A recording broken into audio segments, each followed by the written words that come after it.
up guys, this is the part 2 of our videos. We now, nakita na namin yung Tupperware. That's my dad. Yeah. Ito yung minifigure na gawa ng kapatid ko. Nilagay niyo yung, itong nasa likod niya, yung parang may mga tentacles. Kay Spider-Man yan.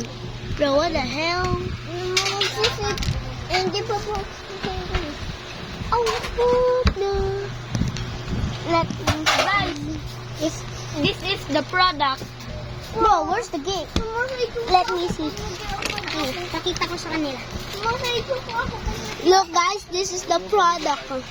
Galaw mo. Move it. Move it. You see that? Oh no. Yeah. We will do part 3 because I am gonna eat. Right? Yeah. I smell the rice. Yeah. Goodbye.